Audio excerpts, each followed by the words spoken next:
Bonjour, bienvenue au journal de la foire des châteaux. Aujourd'hui, j'ai envie de vous présenter Jacques. Bonjour. Bienvenue chez nous. Peux-tu nous raconter un peu ton histoire et ton arrivée à la foire des châteaux? J'ai fait ce métier-là depuis 1976 et je suis arrivé à la foire des châteaux il y a une trentaine d'années, peut-être environ.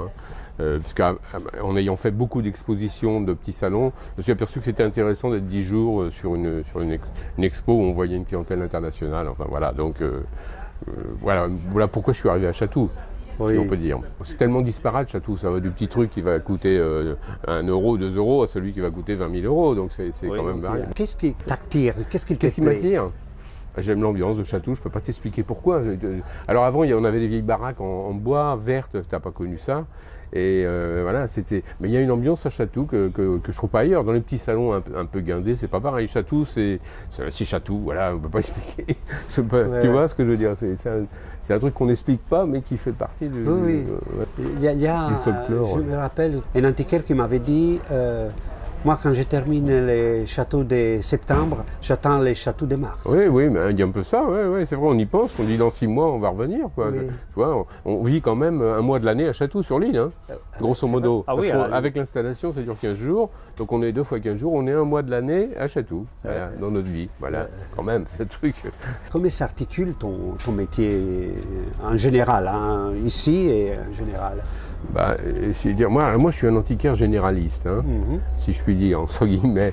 Donc, au magasin où j'ai depuis plus de 40 ans à Étampes, il y a une clientèle qui vient au magasin et nous proposer des choses à acheter, si tu veux, bon, qui viennent aussi pour acheter. Mais bon, la vente, c'est un peu plus difficile depuis quelques années, quand même, il faut dire que c'est quand même un peu plus compliqué. Dans les magasins en province, parce qu'à Étampes où je suis, on a été 7 antiquaires. Je suis plus que tout seul. Le dernier des Mohicans. Hein. Ouais. Donc voilà, quand même, on est un petit peu, voilà. Donc, alors bon, voilà, on a ce qu'on appelle des adresses, c'est des gens qui viennent nous voir, qui ont des choses à vendre, beaucoup plus que des gens qui viennent pour acheter. Voilà. Hein. Et pendant ces 30 années qui se sont écoulées, tu ne pourrais pas nous raconter une anecdote? Ah oui, un matin par exemple, j'arrivais, avant il y a longtemps, j'arrivais très tôt, parce que ma femme n'était pas forcément avec moi, j'arrivais très tôt le matin. Et donc un matin, j'écoute mon horoscope qui disait que c'était une super journée extraordinaire. Bon voilà, et ce jour-là, effectivement, en mangeant pendant midi, j'ai vendu 4 meubles à une cliente américaine qui m'a vidé mes gros meubles dans le stand. C'était il y a un certain temps quand même. Hein.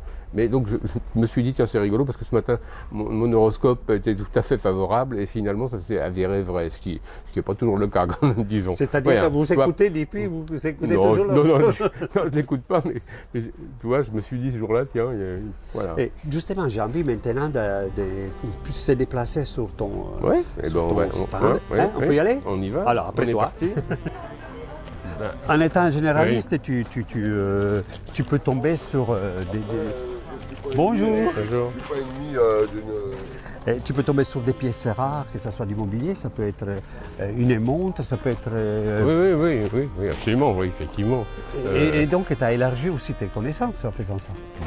Oui, peut-être, oui. Alors, je ne dis pas que je connais tout, hein, ça serait bientôt prétentieux, n'est-ce pas? Donc, voilà, après, dire...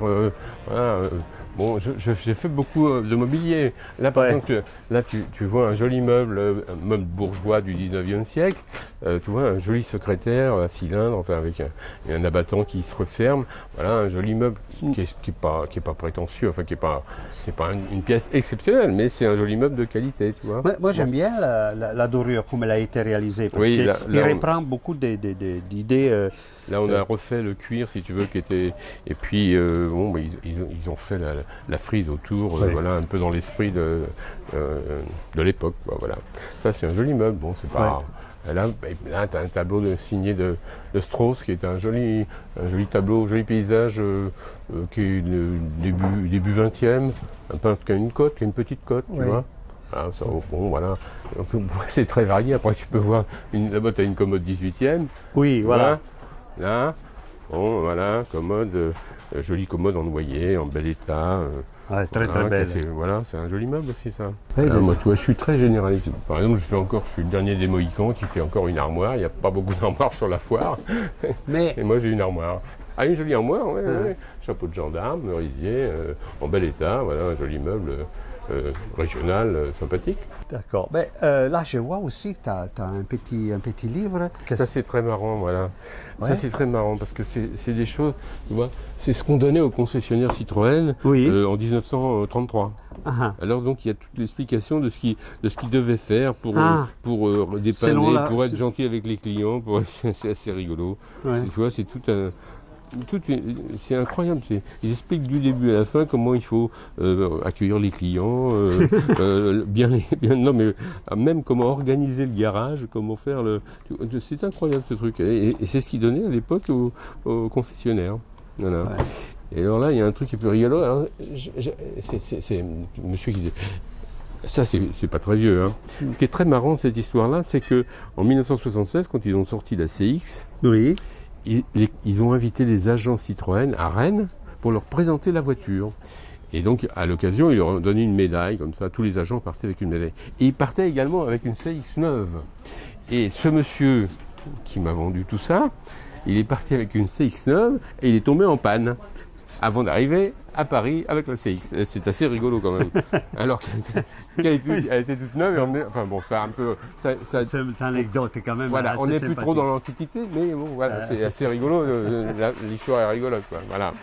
Donc sur cela, on vous dit abonnez-vous à notre chaîne, venez à la foire des châteaux, rencontrez Jacques et tous les autres. Avec plaisir. Et sur cela, on vous dit au revoir. Allez, ciao. Au revoir.